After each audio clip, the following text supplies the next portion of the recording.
Hello, hello, hello. অনেকদিন পর একটা মিনি ব্লগ নিয়ে আসলাম। আসলে অনেকদিন ভিডিও না দেওয়াতে আমার প্রোফাইলের ড্যাশবোর্ড একদম রেড সিগন্যাল দিয়ে আছে।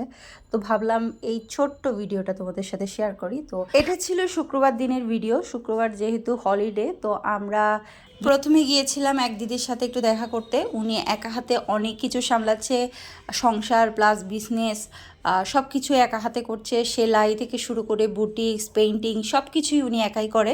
তো ওটাই দেখতে গিয়েছিলাম, আর ওটা দেখে খুবই ভালো লেগেছে। একা হাতে এত কিছু আসলে সম্ভব না। তো এগুলো হচ্ছে সব ওনার হাতের কাজ, সব কিছুই।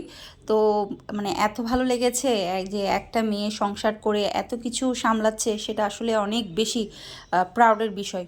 তো যাই হোক, ওই দিন আমরা আরও একটা জায়গায় গিয়েছিলাম, সেটা হচ্ছে বালিয়ারকেট। আমরা বিকেলের দিকেই বের হয়েছিলাম, আর যেহেতু এখন শীতকালে তাড়াতাড়ি সন্ধ্যা হয়ে যায়, তো ওখান থেকে ব্যাক করতে করতে অনেকটা সন্ধ্যাই হয়ে গেছিলো।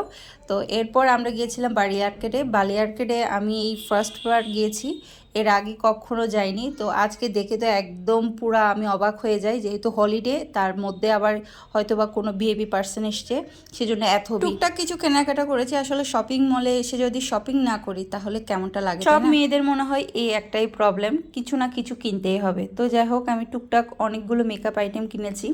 তো এরপর গিয়েছিলাম আমার ছোট মেয়ের জন্য সোয়েটার কিনতে, আমার বড় মেয়ের জন্য একটা কিনে নিয়েছি। তো এরপর চলে আসছি খাওয়ার জন্য। আর যেহেতু মলে আসছি, অবশ্যই খেতে হবে কিছু। তো প্রথমে আমরা নিয়েছিলাম ফুচকা, দই ফুচকা, এরপর পেঁয়াজুর সাথে চাটা কিন্তু গরম গরম অনেক টেস্টি ছিল, অনেক ভালো লেগেছে। এরপরে নিয়েছিলাম স্যুপ আর অন্তন, সাথে ছিল fried rice, fried chicken, momo নিয়েছিলাম, কিন্তু মোমো আর স্যুপটা আমার খুব একটা ভালো লাগেনি। প্রায় 20 মিনিট ওয়েট করার পর আমরা একটা টেবিল বুক করি, তার মানে বুঝতেই পারছো কি পরিমাণ ভিড় ছিল।